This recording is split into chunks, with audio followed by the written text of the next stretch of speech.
తెలంగాణలో భారీగా ఐఏఎస్ అధికారులను బదిలీ చేస్తూ ప్రభుత్వం ఉత్తర్వులు జారీ చేసింది.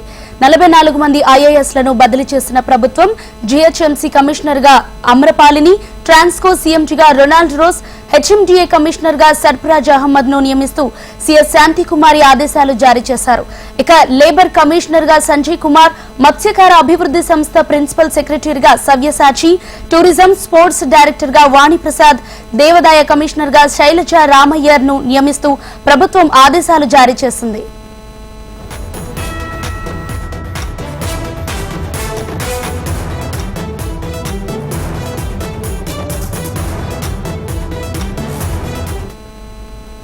తెలంగాణలో భారీగా ఐఏఎస్ అధికారులను బదిలీ చేస్తూ ప్రభుత్వం ఉత్తర్వులు జారీ చేసింది.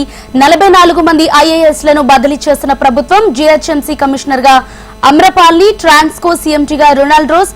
ఇక మరింత సమాచారం దీనిపై మా ప్రతినిధి ఫోన్ ఇన్ లో ప్రవీణ్ అందిస్తారు. ప్రవీణ్, ఇప్పటికే రాష్ట్రంలో 44 మంది ఐఏఎస్ సంబంధించిన స్థానచలూ కూడా రాష్ట్ర ప్రభుత్వం శాసనసభ్యులమే ఉత్తర్వులు కూడా జారీ చేసింది. ఇప్పటికే ఎవరైతే అధికారులు వివిధ శాఖల్లో మాత్రం చాలా రోజుల నుంచి కూడా అక్కడ పనిచేస్తున్నారు, వాళ్ళందరినీ కూడా వివిధ శాఖలకు బదిలీ చేస్తూ కూడా రాష్ట్ర ప్రభుత్వం ఉత్తర్వులు కూడా జారీ చేస్తున్న సిచ్యువేషన్ కనిపిస్తుంది. సబ్సిడీ కోర్స్, పశుసంవర్ధక శాఖ, అదేవిధంగా డైరీ డెవలప్మెంట్, ఫిషరీస్ డెవలప్మెంట్ కూడా బదిలీ చేస్తూ కూడా ఉత్తర్వులు జారీ చేస్తుందని చెప్పొచ్చు. దీంతో పాటుగా సంజయ్ కుమార్ ప్రభుత్వ కార్మిక, ఉపాధి, శిక్షణ, ఫ్యాక్టరీల శాఖకు సంబంధించిన ప్రిన్సిపల్ సెక్రటరీగా కూడా బదిలీ చేస్తుంది. దీంతో పాటుగా జీహెచ్ఎంసీకి సంబంధించినందుకు కూడా అమ్రపాలిని నియమిస్తూ కూడా రాష్ట్ర ప్రభుత్వం ఉత్తర్వులు జారీ చేస్తుందని చెప్పొచ్చు. శైలజ రామయ్యకి ఎండోమెంట్స్, అదేవిధంగా చేనేత, జౌళి, హస్తకళల, పరిశ్రమల వాణిజ్య శాఖకు కూడా బదిలీ చేస్తూ రాష్ట్ర ప్రభుత్వం కాసేపటి క్రితమే ఉత్తర్వులు జారీ చేస్తుంది. దీంతో పాటుగా ఎవరైతే సీనియర్ అధికారులు ఉన్నారో వారి సేవలు కూడా ప్రభుత్వం ఉపయోగించుకోవాలని కూడా ఇప్పటివరకే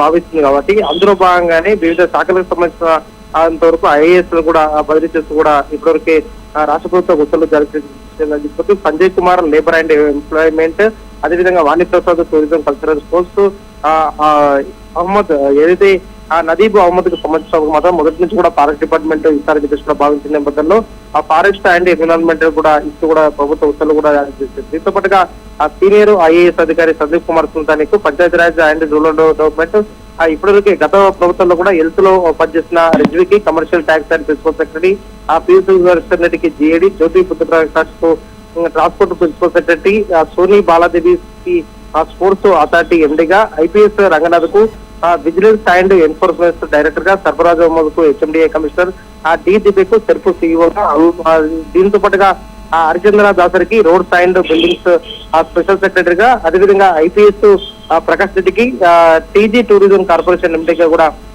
నియమిస్తూ ఇప్పటివరకు ఉత్తర్వులు కూడా జారీ చేస్తుందని చెప్పొచ్చు. దీంతో పాటుగా అశోక్ రెడ్డికి హెచ్ఎండబ్ల్యూఎస్ ఎండీగా బాధ్యతలు, భావేష్ మిశ్రాకి ఐటీ డిప్యూటీ సెక్రటరీ, దీంతో పాటుగా రవికి pollution control board secretary, Nikhila CEO TG ఐఆర్టీకి కూడా నియమిస్తూ ఉత్తర్వులు జారీ చేస్తుందని చెప్పొచ్చు. దీంతో పాటుగా వెంకట్రావు కు ప్రోటోకాల్ జాయింట్ సెక్రటరీగా వస్తూ కూడా కాసేపు క్రితమే రాష్ట్ర ప్రభుత్వం కూడా ఉత్తర్వులు జారీ చేసింది. గత కొద్ది రోజుల నుంచి కూడా రాష్ట్రంలో కూడా ఐఏఎస్ ల బదిలీ ఊళ్ళో ఉంటాయని చెప్పి దానిపైన కూడా ఒక చర్చ అయితే కొనసాగుతున్న ఆ నేపథ్యంలో ఇప్పటివరకే తెలంగాణలో మాత్రం ఎన్నికల పర్వం ముగిసింది కాబట్టి పరిపాలన పైన ప్రభుత్వం దృష్టి పెట్టింది. అందులో భాగంగానే ఆయా శాఖలపైన ఎవరెవరికి పట్టుంది అధికారుల దానిపైన కూడా ప్రభుత్వం కసరత్తు చేసింది. వారం రోజుల పాటు కసరత్తు చేసిన తర్వాత మాత్రం అధికారులందరూ కూడా వివిధ శాఖలకు బదిలీ చేస్తూ కూడా ఇప్పటివరకే ఒక నిర్ణయం అయితే తీసుకుందని చెప్పుకోవచ్చు. ఇప్పటివరకే జిల్లాలకు సంబంధించిన కలెక్టర్లను కూడా బదిలీ చేస్తూ కూడా వారం రోజుల క్రితం ప్రభుత్వం ఒక ఉత్తర్వులు కూడా జారీ చేసింది. ఆర్థోపెడిక్ ప్రిన్సిపల్ సెక్రటరీలు, అదేవిధంగా వివిధ శాఖలకు సంబంధించినందుకు మాత్రం ఎంపీలను నియమిస్తూ కూడా ఇప్పటివరకే ఉత్తర్వులు జారీ చేస్తుంది. కాబట్టి రాష్ట్ర ప్రభుత్వం పరిపాలన మీద